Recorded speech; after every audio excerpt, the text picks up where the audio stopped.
Follow the money. That's what I always say. You always follow the money. Yeah. This is Follow the Money with Mitch Moss and Paulie Howard on VSiN. Welcome in. It is Follow the Money here on VSiN, the Sports Betting Network, and this show is brought to you by DraftKings. Mitch Moss along with Jonathan Von Tobel today. Paulie's bug has turned into a 48-hour version of the bug. At least we think it's going to be neutralized by tomorrow. We shall see. And Wednesdays at this time, we are joined by Vito's son, Sal Paolantonio, the great Sal Paolantonio. Happy holidays, sir. How are you today?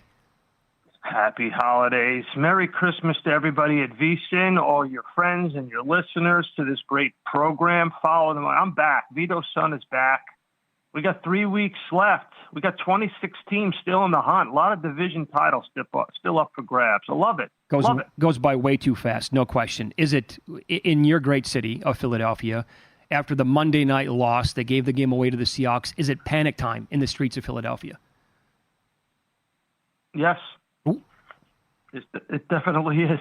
There's no question. I mean, you dump your defensive coordinator and you still lose the game on a walk-off touchdown pass from Drew Lock. It's panic time. No question about it. You're on a 3-game losing streak. You come back to Philly, you get to play the Giants on Christmas night, and then the Cardinals and the Giants. So you got 3 teams that are not really in the hunt anymore, and you've lost to 3 significant playoff contenders. So you're thinking to yourself, all right, well, what are we going to prove in the last 3 weeks?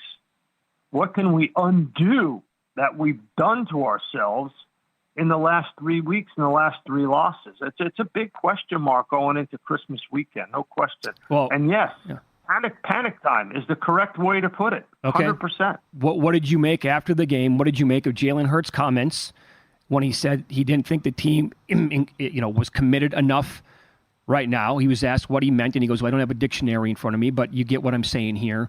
How has that gone the last 24 to 32 hours in Philadelphia after he said that? Well, I think people have responded. He's got to wear it. He's got 17 turnovers in 14 games this year. Yeah. That's more than double he had last year. I'm a big picture, little picture guy, as you guys know, on this every week. So you want to look at the big picture of what's wrong with the Philadelphia Eagles. It starts with number 1. The quarterback can't turn the ball over at that rate and expect to do anything in the National Football League. I don't care who you're playing or where you're playing or what part of the schedule you're in. You can't throw those 2 interceptions at the end of the game and anticipate that you're going to beat Seattle on the road on Monday Night Football. Look at the 2 interceptions. Look at the one. That's a jump ball to Quez Watkins. You got A.J. Brown and Devontae Smith running free underneath, and you're throwing a jump ball to Quez Watkins, who wasn't even targeted the week before, in the end zone against one of the best young ball hawking safeties in the league. And then you throw it up for grabs again along the sideline in double coverage when you had guys open underneath. So I think he's got to realize it starts with him. And unless he's going to look in the mirror and say, I got to do a better job with the turnovers, I don't see how the Eagles turn this thing around. I don't care who they're playing. So how does the season end? You got 2 divisional games. You've got a plucky Cardinals team, building on that, Sal. How do you expect these last 3 games to go? Well, the bottom line is this particular week as they prepare for the Giants through the Christmas weekend, the bottom line, Jonathan, is they got to find a way to, 1, stop the turnovers by the quarterback. 2, find a winning formula with their new defensive coordinator, Matt Patricia, that allows them not to give up so many passing yards underneath. Now, you're not playing good quarterbacks, but you just lost to Drew Lock. So they're playing man-to-man coverage. They played more of it under Matt Patricia than they did under Sean Desai. And you can't play man-to-man. They're not young enough, they're not fast enough, and they're not good enough. James Bradbury is playing man-to-man at the line of scrimmage press coverage. The rookie wide receiver runs right past him, just like he was just standing there and couldn't get out of the way. and then he winds up catching the ball in the end zone for the walk-off TD. So they've got to find stop the turnovers by the quarterback. I can't say it enough. Number 2, find a way that you stop the multiple passing yards on defense. And then the last thing has got to be, in my view, the tackling. This team has become a poor tackling football team. So you got to take it. You got to right the ship right away, and you should be able to do that against Tommy DeVito and the Giants on Christmas night. So really take quick, one game at a time. Mm-hmm. Yeah. Oh, sorry. I just wanted to ask with Patricia. It's an interesting fit, right? Because you mentioned the man-to-man coverage. He's kind of been like a man-to-man coverage guy, right? Like, or is that something that we should expect now going forward? His time with the Patriots, that was one of the things they did a lot, didn't they? Yeah. Well, he had the personnel. Yeah. Yeah. He had the personnel. Here, he doesn't have it. Let's follow the money here on VSiN, the Sports Betting Network. It is Wednesdays with Vito's son, Sal Paolantonio, here, our guest. Love talking NFL with him. You are double dipping this weekend, along with the Eagles-Giants game that you're covering. You're going to be in South Florida. Tampa anyway. The Buccaneers take on the Jags. It's currently a pick 'em. Trevor Lawrence going to go, in your opinion? Who do you like in this game, Sal? I like Tampa a lot at home. Okay.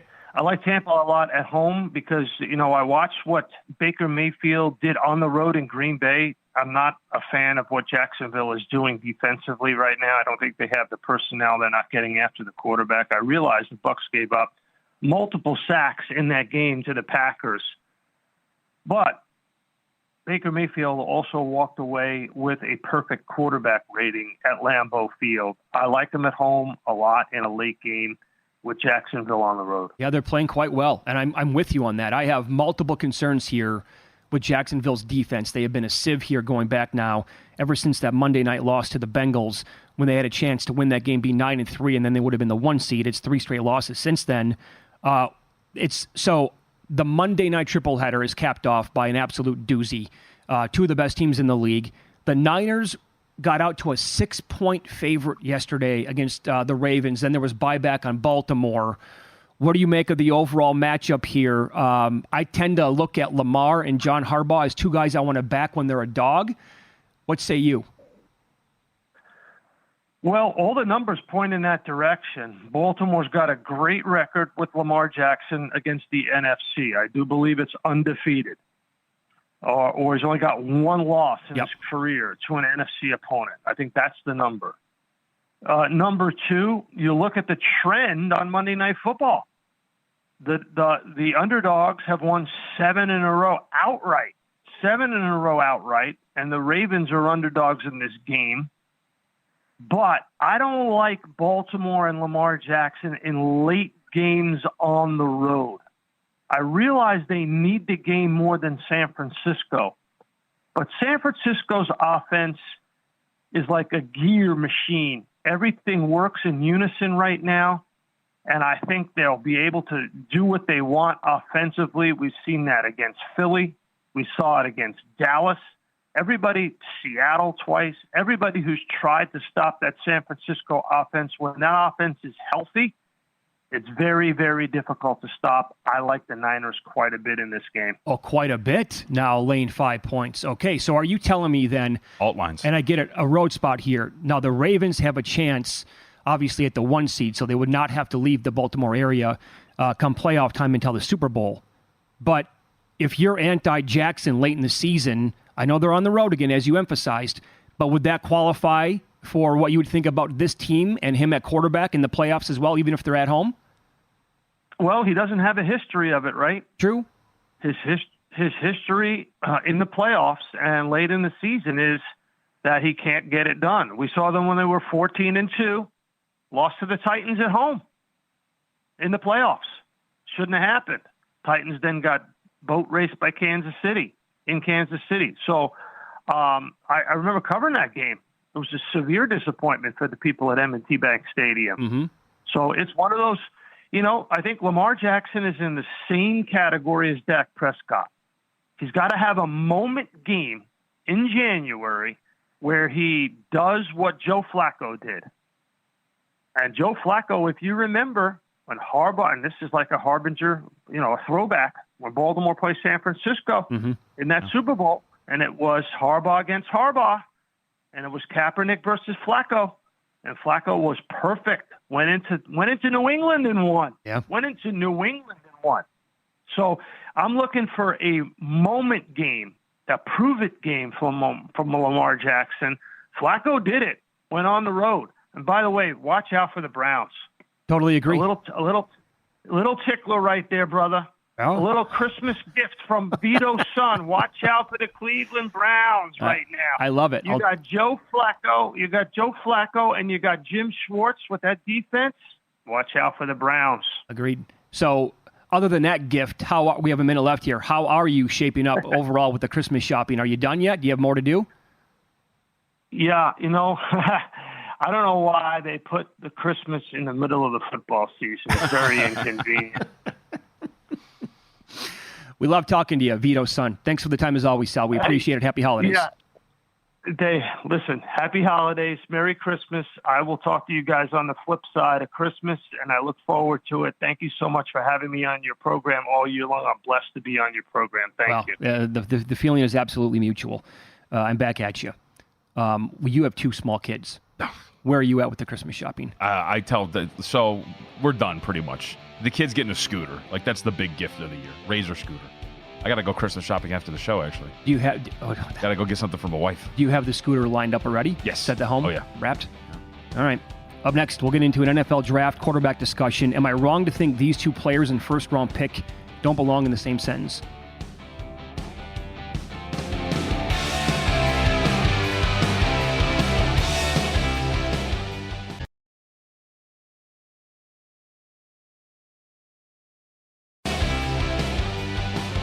Oh, it's me. Hey, folks, remember, Juice Reel, free betting intelligence app and a tool that every bettor needs. Juice Reel links your betting accounts into one app, delivers in-depth analytics on your betting history, and there's more at Juice Reel. You have access to the betting history of billions of bets placed by all Juice Reel users. This in-depth betting analytics with billions of data points enables you to tail the winning bettors and fade the losers. Find out for yourself. Download Juice Reel, juice like orange juice and Reel, R-E-E-L. Download the free app in the Apple App Store or Google Play Store. It's free. Juice Reel, juice, R-E-E-L. So Matt Miller at ESPN.com had a lengthy story yesterday regarding the first round and quarterbacks that could get drafted. Here we go. In April. You love betting this prop. More on that coming up in a second. But, I mean, there are a lot of strong takeaways when you sit down and read this thing. First of all, one AFC East scout said it's a good quarterback class, but it's not as great as some people say. And also, people are pointing out that the first round's fine. After that, it drops off like drastically. So Matt Miller wrote that he personally has 4 quarterbacks ranked in the top 20 overall. Caleb Williams, Drake May, Jaden Daniels, and J.J. McCarthy. Okay. Top 20, J.J. McCarthy. He also has a second-round grade on Bo Nix and Washington's Michael Penix. And then it really drops off, in his opinion, to Michael Pratt, who has a 4th-round grade. And you look at the top 10 draft order as we speak. So the Bears would be getting the number 1 pick, courtesy of the Panthers, obviously, from last year's trade. What do the Bears do with that pick? Who knows at this point? Patriots absolutely have to get a quarterback. They're sitting at number 2. Cardinals, that's probably Marvin Harrison if they're picking right there. Then the Commanders at number 4. That's the real question. If you're the Commanders, are you going to... Because at that point, you would assume that Caleb Williams, Drake May are going to be off the board. So do you reach on any of these other quarterbacks at number 4? I would say absolutely not. No chance, in my opinion, at that point. It's not going to be... Well, I mean, I did see a mock draft with Daniels going number 7 overall. I saw a mock... The PFF had a mock draft like 2 or 3 weeks ago. They had 5 quarterbacks going in the first round. 5 overall. Okay. So Commanders do need a quarterback. I mean, unless they're going to be completely happy with Sam Howell. It hasn't been all his fault this year, but... Okay. Beyond that, there are other teams in the top 10. And then you look at the first overall pick odds. Caleb Williams right now cemented at minus 650. Drake May plus 475. Now, there are people in the story who said that, give it some time after the combine because we'll see how it goes for Williams in May. And they think that May is going to blow people away at the combine. So much like last year when Stroud had a great combine, so did Anthony Richardson, as we expected, right? And then there was that topsy-turviness at the very top where, well, who's going to be number one overall? Was it Bryce Young? Was it Stroud? And the odds shifted back and forth before the market finally found out that it was going to be Bryce Young going number one overall. These are my two favorite things when it comes to the NFL draft betting. So the first one that you're talking about here is, how long have we been talking about Caleb Williams as the first overall pick? The best quarterback prospect in this class. I don't care about like ever, but like in this class, right? Probably since he transferred to USC. I'm willing to bet that you're going to get lower than like -$4, like -350 on him. I think at some point, yes. Because we do this every year. Yes, we do. Every year we're going to, like, the market talks itself into thinking that, hey, somebody's coming up. I mean, of course, Reddit was the fault last year, but at one point Will Levis was the favorite to go first overall last year, right? And so we're going to do this all the time. And so at some point, the price is going to become cheap on Caleb Williams, and it's going to be worth betting. Because I'll take you back to even last year. Again, it was exactly what we expected. At the end of the day, who was the first overall pick? It was Bryce Young, then it was C.J. Stroud, and we know how that played out. We go back to the Tua Justin Herbert thing, right? At the end, all of a sudden, it was like, hey, watch out, Dolphins. Actually raise him on the board. It's going to be Herbert. Who what? It was Tua Tagovailoa. It was, yep. It always comes back to that. So I can't wait till that drops. The second thing is what you're talking about now with these quarterbacks. I don't think J.J. McCarthy is going to be a first-round selection. How is J.J. McCarthy? No offense to the kid. Right. Have you watched him play this year or last year and said to yourself, teams are going to be pushing each other out of the way to take him in the first round? Yep. Never once. This Bo Nix is a first-round pick. In what world are we living in here? Agreed. How on earth, again, no offense, how on earth does Bo Nix go number one, or I'm sorry, in the first round? It's just when you watch them play, like a lot of their offense is first read and out.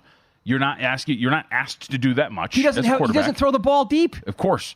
And now, again, when you say that, too, because people are going to be like, they're going to bring up the stats. Yes, he has thrown balls deep, but those are highly coordinated plays in which the rate of success is going to be very high. There's not a lot of 1, 2, 3, read the field and get it out. Those guys don't tend to go in the first round. He's also older. That's the other problem, right? Guys that are older don't tend to go in the first round. We have such large sample sizes of this, and yet what you're going to hear going into the NFL draft are my two favorite phrases: extra year of control, and then trade back into the first round. We hear it all the time. The only time a team that we have in draft betting history has traded back into the first round was Lamar Jackson. It's the only time that's ever happened. I feel very passionate about this. We have had 7 years, Mitch, of NFL draft betting since 2017.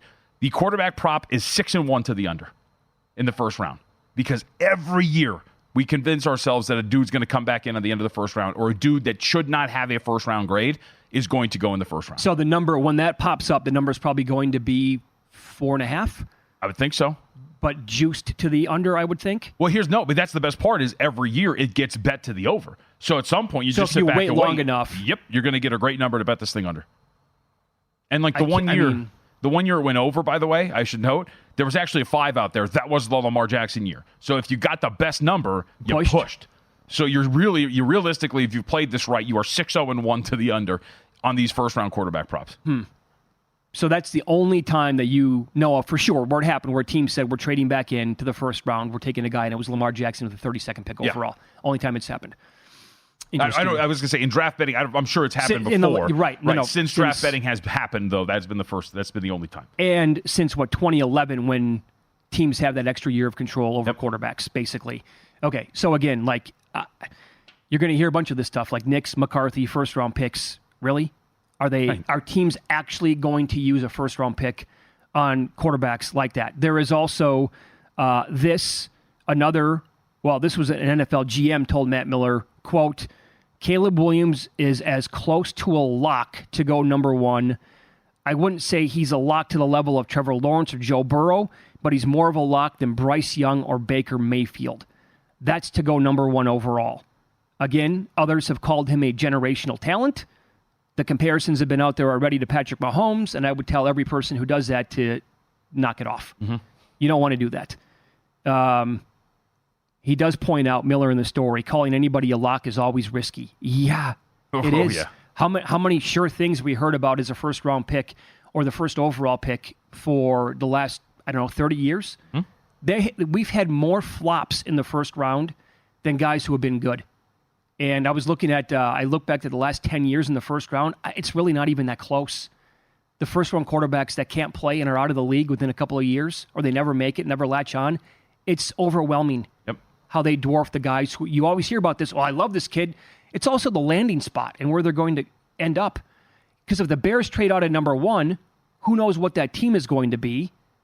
Look at Carolina. They had to get up from number 9. They knew it was going to be the guy was on the board that they had to have. Total disaster in year 1. Yep. He could be good, but at this point it's not. And I think, too, it speaks to the NFL draft. Teams are getting smarter when it comes to positional value. We see it all the time. And if you're talking about mid-first rounds, would you rather risk a couple of years of your franchise to draft a quarterback that may or may not work out, or go get an edge rusher that could be very impactful from day one? Right, and to your point, it's not just the quarterback that you get that extra year of control over. It could be that edge rusher who slips to like 14, who turns out to have, 35 sacks in his first 3 years, and you're like, we have to. He's a franchise guy for us. 100%. He's phenomenal, and that position has grown more and more important over the years. To have that lockdown, when the Raiders traded Khalil Mack, I lost my mind. Oh yeah, because edge rusher's not that important. You drafted a guy who was Defensive Player of the Year the first year with Chicago. Also, he was on pace to be a Hall of Famer. You nailed the pick, and you're like, nah, we're gonna trade the guy, but. It's also very juicy what the Bears are going to do. Are they? Oh, boy. The sickness is real here on the network. Paulie got everybody. I'm not sick. I don't know. Choking on my spit. I'm not buying it. I promise. I think you're sick.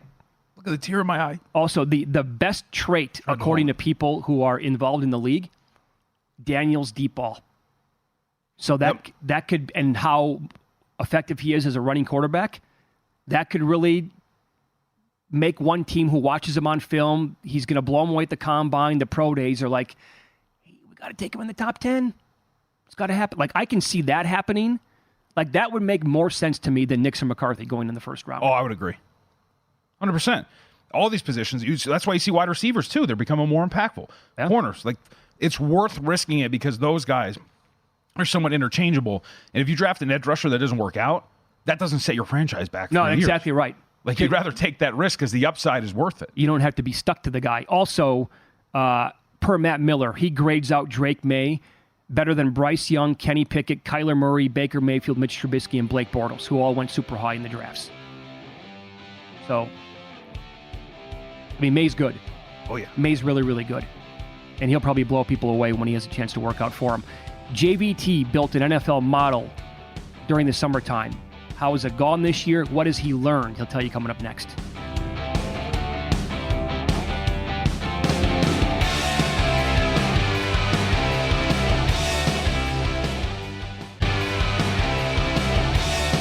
Check out a VSiN Pro subscription today. We got a holiday special for you or the better in your life. You get access to everything we do. That includes daily best bets, exclusive betting splits from DraftKings, which, by the way, right now, free to access if you want to check it out.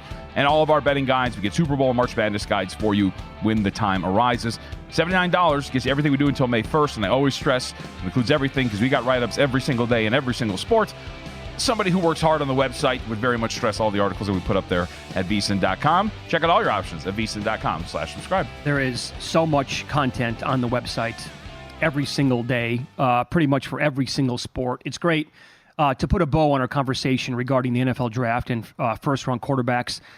I never really mentioned the name Michael Penix other than maybe second or third-round pick because that's a guy, watching him the last 2 years at Washington, like Penix and first-round pick makes so much sense to me. Like I could see a team, the problem there are the injury concerns. And he's been labeled as a medical risk. So once that happens, having a team take a shot in the first round is probably going to be unlikely. He'll also be 24 by the time his rookie year starts. Oh, yeah. To tie it in, what you said during the break with Hendon Hooker. Older quarterback. Oh, yeah, the Hendon Hooker thing, too. That was Hendon Hooker, older quarterback, coming off of an ACL injury in a system that's not conducive to professional quarterback play. But you still got the, hey, Hendon Hooker, watch out. Right. People want him. I think was it the Vikings that everybody tied Hendon Hooker to? There was it Tannenbaum on ESPN who had him as a first-round pick? Right. I think he had him like a top 10. I think it was very high. Yep. Very high.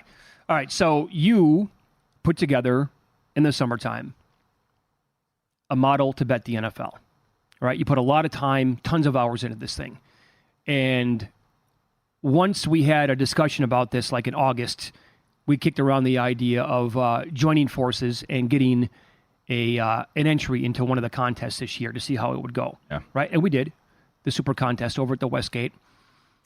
Has it been worth your time the amount of hours you put into this thing. Would you recommend it for people who want to get into modeling? A lot of people, some of the best in the world do that, right? Yeah.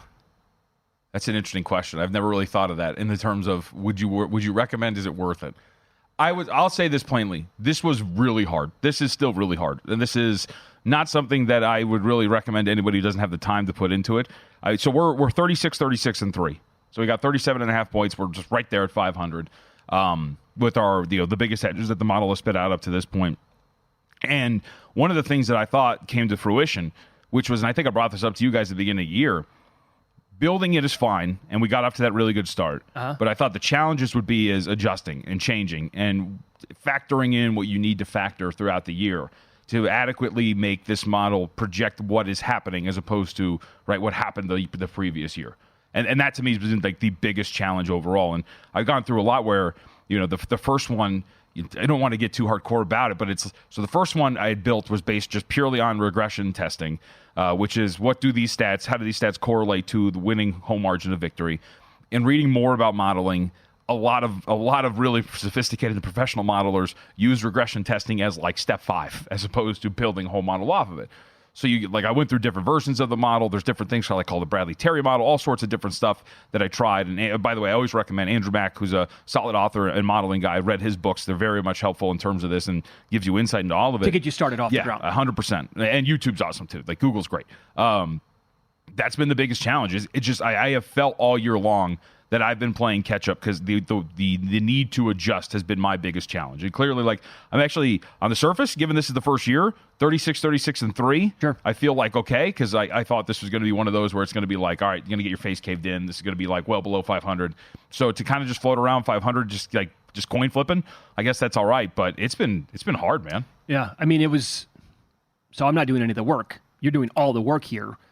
But it was, I think, despite being 500 on the year, not having a chance to cash, it doesn't matter how it went, in my opinion. Again, I'm not the guy who's sitting there every single day at home putting this model together and tinkering with it. But overall, worth it regardless of what direction we were going to go in this year in the contest and whether we were going to be 15 games below 500 or if we were going to be in the money. Either way, I think just trotting it out there and seeing what the model was going to spit out every single week for the edges, why not try it? So you talked about the most difficult part was the adjusting. Up until, how much of the sample size did you want to use from 2023 once you got a little bit deeper into the season compared to last year and just completely wiping out 2022? Yeah. So that was that the most difficult part? Yes. There was the first week, I want to say it was around week 7, where I did the drastic change. I was like, all right, well, let's just do this. Let's see what happens. Let's eliminate everything 2022 and let's just go purely 2023. Because part of the thinking too is if you do it, and if you do it at the right time, if you're using 2023's statistics, your numbers and your projections are going to be pretty off market. And the first week that I did that, the average edge that week was just over 6 points, which is pretty off market, right? Yeah. But the hope is that if you're projecting it right, you're going to catch edges that the market hasn't really found yet. Well, that didn't really go particularly well, so reverted back to, so by the time week 8 came around, it was like, well, we're halfway through. You've got to find a way to do this and project forward. And so since then, we were I think about 6-7 games under 500. Since then, we've gradually improved, and now we're back at 500. So converting a little bit deeper into the season to full 2023 has at least evened some things out. And it has caught some things. For example, one of the things early when I switched over to 2023 was Buffalo was a little bit lower. That came to fruition. Philly was actually a lot lower as well, and that kind of came to fruition too. And the model, we talked about, the fact that the Patriots, for example, right? Part of the reason that I bet against the Patriots is, one, it's been my own observations, but two, we've actually used the Patriots a lot in the contest because the model was immediately this is a bottom 3 team. And so those are the kind of things, it's caught certain things properly. Really high on the Kansas City Chiefs at the beginning of the year, really high on Miami throughout the entire season, very high on Baltimore, these teams that are very good and have been covering some of the numbers, Miami and Baltimore specifically, it's been right on. It's been the spaces in between. And I will say this too, I think one of the things I want to go back at the end of the year is compile the biggest edges, right? And rank it okay, 1, 2, 3, 4, 5. Because I do think in a league like this, and that's why some of these contests are so nuts, to consistently have every single week, you need 5 bets. And these need to be you need to hit these 5 bets, where in some weeks it's probably 2 or 3. Those are where your edges are that actually constitute as something worth playing. I think that's one of the things that's been kind of challenging is finding 5. as opposed to Well, a 2 or 3. Okay. You know what I'm saying? Yeah, because you had more than 5 right away, as you said, and then once the numbers got tighter and you were adjusting and there's weeks putting where, in more and more numbers, it's like, what are we going to do here? There's weeks where the projections are all within like 2 points. They're spot on pretty much. So, okay. How did you get to the conclusion? Because, we can kick around all day long and you can have odds makers and bettors come on in here and tell you that Aaron Rodgers is an 8-point upgrade over Zach Wilson. Yeah. But when you tried to punch that in, how difficult was that process to actually come up with a number, and how big was that gap between those two players? That was really hard because at the beginning, initially the statistics that I was using I was trying to find out how do you statistically quantify for a quarterback. So some of the stuff that I was using was like PFF passing grade or quarterback. I think it's rbdsm.com or whatever it is. They've got quarterback specific stats like EPA per dropback, things like that. I was going to say you're doing a bunch of EPA stuff. Yeah. So that was the way I was kind of trying to quantify it. And initially it really did work. Zach Wilson, there was a really big drop off. I think one of the things that caught really early, Desmond Ridder, not very good at quarterback. So that's something that the model was all over somewhat early when they threw that in there. But that was kind of the challenge because, and again, this goes back to kind of my novice, the standpoint of I'm a novice at this, which was there were some times where you would plug in what I believe to be a clear downgrade at quarterback. We'll try to think of what an example would be. And the number would actually bump up by 0.2 points. Kirk Cousins to back up there? Right. It would go up, really? It would go up by it would only be by 0.2, 0.5 points. But I'm like, all right, there's something in the process, obviously, here that is not working. Right. And so that's kind of the challenge, which was having to try to do that and quantify that and change the way that you're doing it. Because that was one of the things where there were some times where it was spot on, and there were other times in the process where it was like, well, the numbers are seeing something here. Okay. So let me use this week as an example then. Mm-hmm. The C.J. Stroud news. Again, they were, a 2.5-point favorite at the peak, I think, this week against the Browns. And, again, we learned last night, Adam Schefter said, it looks like Stroud's going to miss this week. Who knows? Let's pretend that that's going to be the case. The game is flipped. The Browns are now 2.5. Have you plugged this in yet? What's the drop-off here point-wise from Stroud if it's going to be Keenum again this week? So I think it's from Keenum, I think it should be about 4.5 points. So that's pretty much spot on then again. That should be the difference. And that was something, too. I was expecting Davis Mills at first, so from case the drop-off, that's why I was kind of surprised, at least statistically, the way that I was looking at it. The drop-off from Stroud to Davis Mills is strong. That's more like 3.5 points. Okay. As opposed to, for case Keenum, it's 4.5 points. So the model would have Mills actually a better quarterback than Keenum. Interesting. Okay. It's been hard. I like it. It's a really cool learning opportunity. It has piqued a lot of my interests in a lot of different things. Right? I'm doing things personally that I'm starting to do in my life that I was like, hey, I like this. This is cool. I want to pursue different things, but it has been really hard. Those who do it every day and do it well, it's amazing. Tons of respect for those guys. Yes. So for people who are listening right now, if they don't have a bunch of free time, you would tell them don't do it. I wouldn't say don't do it. I think it's always worth trying stuff. Okay. Yeah, but it's just I would say it's going to take a lot more of your time if you want to do it well. It's going to be extremely time consuming. Yes, 100%. Okay. That's totally fair. Up next, look ahead numbers to week 17 in the NFL. 5 games have a spread of at least a touchdown or more. Details on that next.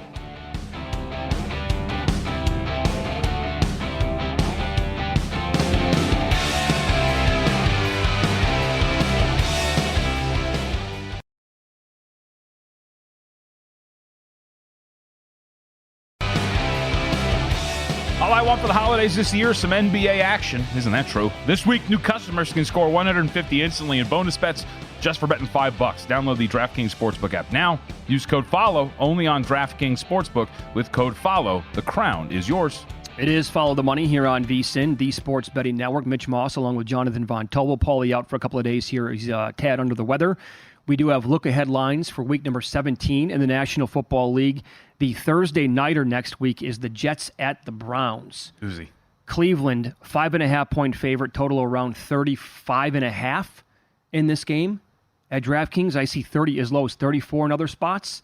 But is that even still too short?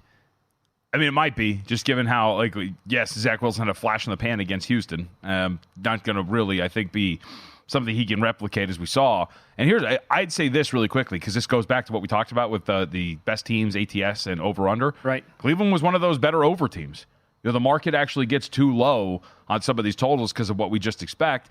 And the good part about Cleveland, and I think this does constitute maybe looking to the over, Joe Flacco, since he has started at quarterback, has been hyper aggressive. Like, they're taking shots downfield, and that leads to turnovers, and turnovers could lead to short fields. Short fields obviously lead to scoring opportunities. I'm actually kind of interested in how low this total gets, because you'll obviously get the prime time under Thursday Night Football crowd betting this thing under. But if it gets low enough, it might be worth betting over. You know how good the Browns defense is at home compared to on the road? Yes. As well. This, to me, feels like a similar game to what the Jets just went through against the Dolphins. I mean, assuming it's going to be Zach Wilson, but who the hell knows is going to play quarterback, right?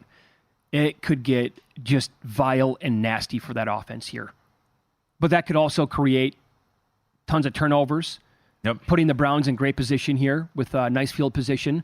And to your point, I mean, you got to love what Stefanski's doing with Flacco. Just let her rip, man. Yep. And that's the game plan. I mean, I've been likening it to like a team that shoots a high rate of threes, right? Which is, we're going to shoot a high rate of 3-point shots because the high variance games, we're going to get some performances in which our offense looks incredible, right? The shots are going to go down, and we want to maximize the potential of our offense by taking the most efficient shot in terms of scoring. It's the same thing here with Cleveland. We might not be the best team. Like, our rushing attack has been inconsistent since Chubb, all that kind of stuff. So let's maximize this possibility by having Joe Flacco with his arm just get aggressive and take shots downfield and hope that our guys can win some of these one-on-one balls. And you saw, I mean, that play I thought against Chicago was the epitome of what this team has been doing with Flacco. It's like, screw it. Lace it into that tight window, because if he gets it, the upside is so much more worth it and what you're going to get. And sure enough, it was like, a 37-yard catch and run for a touchdown. Or actually, it was more 50, whatever. It was a great play. Yep. And also, they finally figure out how to get Njoku involved as well. Oh, absolutely. He's been awesome. I love that dude. Yep. He's got every physical trait to be just a dominant tight end in this league, and finally, here we go. We're seeing it. One of the most underrated guys at his position. Saturday night, next week, Lions at the Cowboys. Dallas, 5.5. Total is 50.5. This team, they've pounded teams at home. No. And the Lions, a true test here to what kind of a playoff team I think we're going to see. I feel like, so I took my shot with Denver against Detroit. That obviously didn't go well. But I feel like this is one more. Did the model tell you to do that? No. John Von Tobel told me to do that. Okay, all right. John Von Tobel said that. Not John Von Model. And I kind of want to take the shot one more time. And I get it. I think some of the dynamic is a lot of people pointed to, hey, Jared Goff back indoors. This is obviously indoors. Maybe the fast track kind of helps you. But Dallas coming off of that loss, loving to play the role of bully against the Detroit team that I think defensively against teams like this are going to be on the short end of a stick.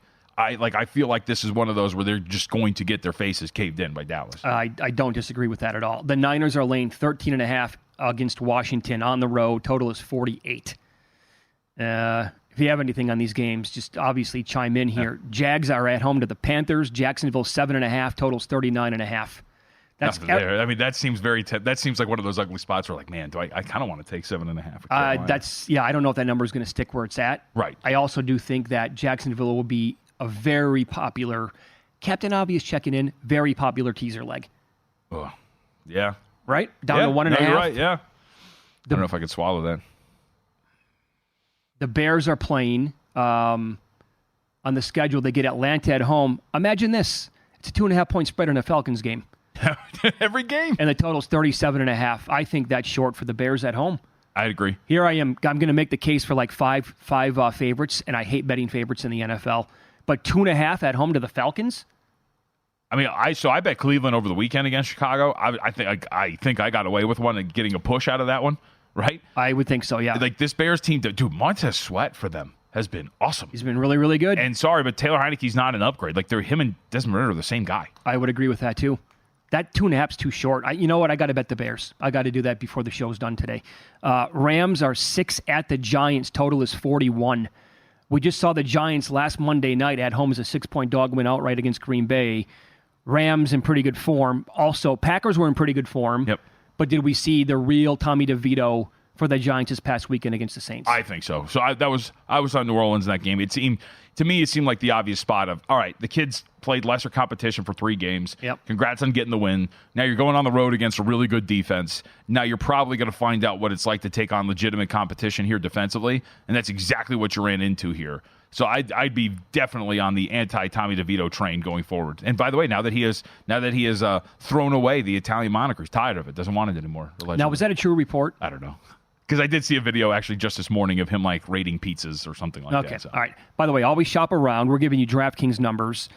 The Westgate, they have different numbers. They have Jacksonville 9 against Carolina. Yeah. They have Dallas laying a full 6 against Detroit. They have Buffalo laying 13.5 against New England. At DraftKings, that number is 12. Bills revenge spot. That knocked me out of Survivor. Now that was dumb. It was a road team in a divisional game to take them, but I mean they allowed 29 points and Mac Jones to go right down the field in the final 40 seconds to win the game. Mac Jones is going to save his job. I know. Yeah, I'll say that. I think it goes without saying, but it's worth reiterating. A lot of these too, for look ahead's perspective, it does tie into what you think about this week, right? So, like for example, if you like San Francisco against Baltimore, and if you're going to lay that and you think that's something, I would go and lay 13.5 with San Francisco on the road against Washington. Sure. Because if they win and cover by margin against Baltimore, more than likely San Francisco is going to be over 14 against the Washington Commanders.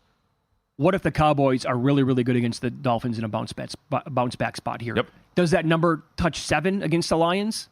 I think potentially it does. You think it could? Especially given the situation of Dallas at home, right? And then you correlate that with potentially Detroit if they fail to cover on the road against Minnesota this weekend. Those two things together, I think you could I think it'd be very realistic to get to like 6.5, 7 here for Dallas. Eagles are 10 against the Cardinals. Totals 47.5. I kind of like. Look, they didn't end up they ended up covering against San Francisco. Arizona looks like a team that's going to be a pain in the ass going forward. Totally agree. Like they're good. They're solid on offense. They got a quarterback that maximizes their floor. And against a defense like this that has been very porous and has been scratching and clawing for answers defensively. Now, I thought we were going to get more points on Monday night against Seattle because of the defenses. This total is 47.5.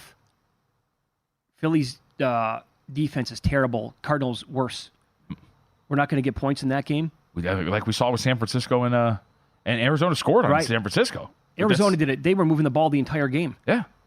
I mean, unless I guess the question would just be the difference is you were playing in Arizona, right? So like, is there like a thought of there's a thought of in Philly late night? Are you just going to get like weather? You assuming it's outdoors? Maybe is it's going a to weather drag game. this We thing don't down? know. We're a good 10 days out from that game being played. Raiders indoors against the Colts. Indy 3, total is 44. Man, that's probably going to be a stay away for me. Dolphins are catching 3 at Baltimore. Total is 46.5. I think that's too short. Yeah. Here you go with another favorite that I like next week. Baltimore at home. I do like the Dolphins this week. Or check that. I'm sorry. I like the Cowboys against the Dolphins, depending on the injury report that we get this week. And if that happens, well, I guess the Ravens could get blown out against the 49ers, so who knows. But I was going to make the case here that number could only go up. I mean, it plays into the role, too. I mean, we've seen this with Miami, right? Is it going to hold serve that against these teams with winning records? Hot knife through butter for some of these opponents. That's exactly right. They still have yet to beat a good team on the year. Yep.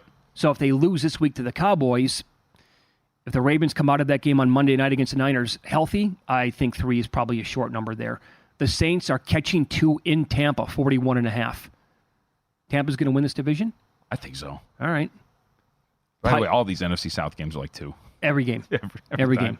Texans 4.5, 43 at home to the Titans. I think you're assuming C.J. Stroud. I think you're assuming C.J. Stroud. I would, again, I thought he was going to be back this week, but Steelers in Seattle, Seahawks 3.5, 41. Is that going to be Mason Rudolph? Probably. I mean, they don't have any other options. They're going to him this week. What are you going to do, pull the plug after 1 week? Okay. Chiefs are 7 at home to the Bengals, 45.5. This Browning magic has been great. It has been. The Chiefs' defense is so good, though. I know. Is that too many points, 45.5? It might be. I feel like 6 for Denver's a lot. That's what they're laying against the Chargers. And then Packers and Minnesota, the Vikings are 2. Christian Watson playing? It's a total coin flip at this point, I think, for the rest of the season with him. We'll talk college football with Tom Luganbill up next. He's had a couple of weeks to think about the Bama-Michigan matchup and Washington, Texas. What thoughts have popped into his head over those 2 weeks about those games?